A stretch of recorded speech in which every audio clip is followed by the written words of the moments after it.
A lot has been happening in the polity. That's why we gave you a call. Say, Ken, it's about time we should chat. Yes. In particular, the PDP. Okay. The PDP is in something of a quandary, I would say, by which I mean that the whole furore that followed the selection of Alhaji Atiku Abubakar as the presidential candidate of the party now, of Governor Okowa, has sort of, it's caused a furore. People are, this is a political conversation, so you can't say pissed. He was annoyed. Governor Autumn, former Governor Fayose, those are just the public people. And there's so many people that are feeling that Atiku hasn't done right by the party. Their impression. Okay. Let me ask you how you see this whole matter. Well, it depends on the perspective you want to look at it. In the first place, for some of us are from the South, we actually thought that the two political parties would go for having a candidate from the South, the two leading parties. And the two leading parties is APC and PDP.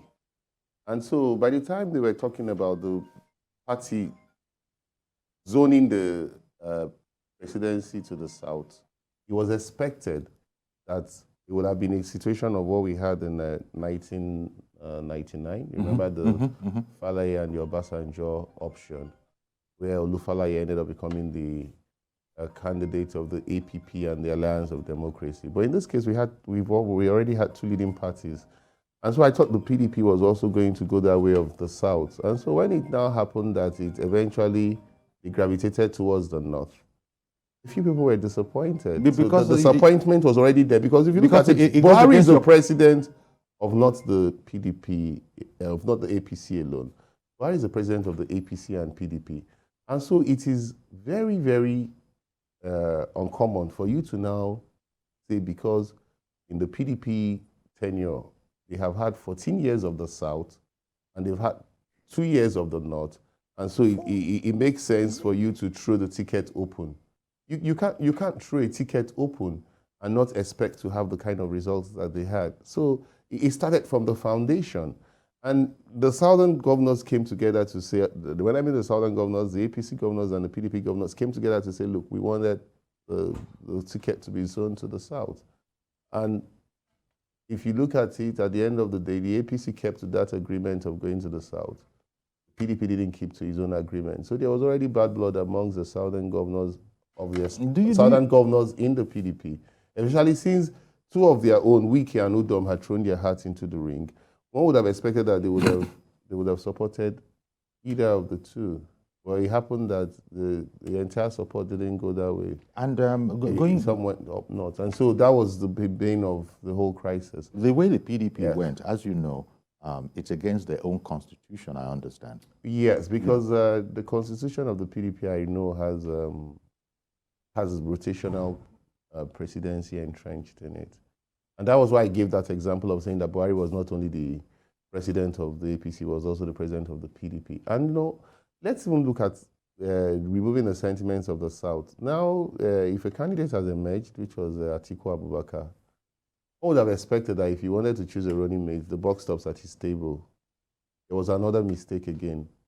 Well, there was the issue of him coming from the Fulani, and not like one is indicting the Fulani ethnic tribe here, but the president is Fulani, and he's seen that the Fulani man is going to take over from another Fulani man. That is not going down well with Nigerians as regards rotation.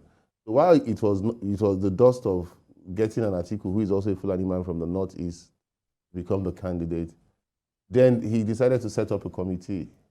You don't set up a committee and decide not to abide by it. Why didn't you just make your choice? Because the last time in 2019, I remember he chose Peter Obi. He didn't consult anybody.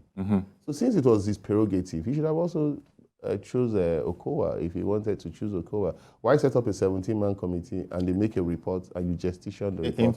That is why you see Autumn and Fayose and the others are gathering a lot of sentiments and support. It's very clear because now Wike was the one that fought you in the primaries and gave you a hard fight, because even though you won by over 100 delegates, it was seen that Wike might have won if Tambuwal didn't step down for Atiku. And if Wike can have 237 people, that means 237 local governments supporting him in a primary that had one delegate per local government. You can't just throw away that kind of a person. It shows the person is strong in the party. If I should take an example now, when Bola Tinubu emerged, as much as we condemn what has happened in the APC and think that the APC was going to implode, he visited all the candidates that contested with him, even to those that had 0 votes. I'm not saying Atiku didn't visit Wike, but it was obvious that there was no chemistry yet. And since there was no chemistry yet, and that same man has now been put up to become your vice president, you should have been more diplomatic about it. Even before you made the announcement, since you were not going to choose him, yes, you should have been able to reach out to him. You should have been able to reach certain agreements. I'm not experienced as Atiku or in Wike or others, but what I know as a public affairs analyst is that there are certain relationships that you can keep that goes beyond money. And so he handled it very, very, very wrongly. And before you could say Jack Robinson, he jetted out of the country to Dubai.